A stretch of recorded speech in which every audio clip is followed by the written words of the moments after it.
tonen van het Indonesische volkslied gaat vervolgens de rood-witte dag in tocht.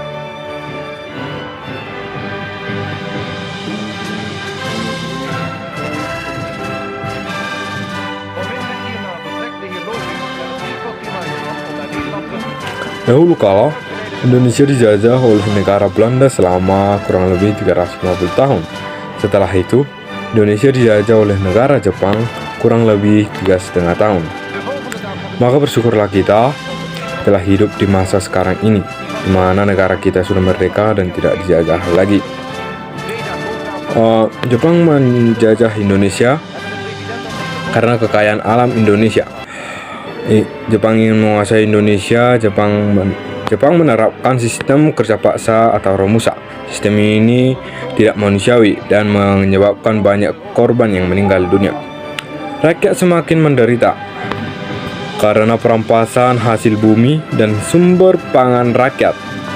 Sejarah kemerdekaan Indonesia ditempuh melalui perjuangan panjang rakyat dan tokoh-tokoh kemerdekaan untuk melawan penjajah.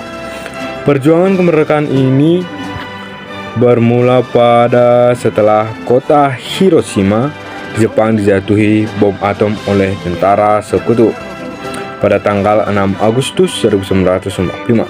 Sehari setelah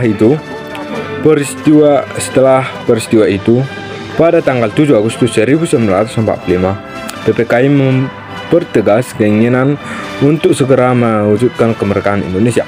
Pada tanggal 9 Agustus 1945, Sekutu menjatuhkan bom atom yang kedua kalinya di kota Nagasaki di negara Jepang. 9 Agustus 1945, Insinyur Soekarno, Muhammad Hatta, Rasiman Widioningrat dipanggil oleh Marsekai Terauchi ke Dalat, Vietnam. Pada 12 Agustus, Marsekai menegaskan bahwa Jepang akan memberikan kemerdekaan kepada negara Indonesia. 14 Agustus 1945, Insinyur Soekarno, Muhammad Hatta, Rasiman kembali ke Indonesia. Sultan Syakir mendesak untuk segera melakukan proklamasi. Pada tanggal 15 Agustus tahun 1945, Jepang menyerah kepada Sekutu. Terjadi vacuum of power atau kekosongan kekuasaan Indonesia. Golongan muda mendesak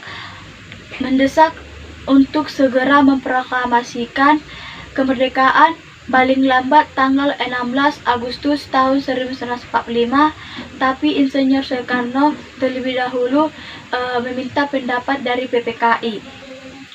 Tanggal 16 Agustus tahun 1945, Insinyur Soekarno, Muhammad Hatta, Fatmawati dan Guntur dibawa ke Rengas Dengklok oleh golongan muda.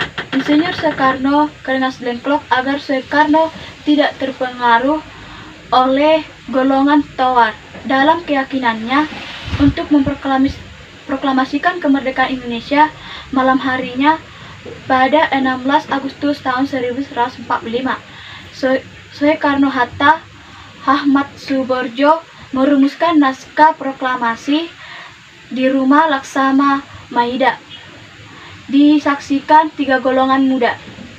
Naskah proklamasi diketik Sayati Melik dan ditandatangani oleh Soekarno-Hatta atas nama bangsa Indonesia pada tanggal 17 Agustus.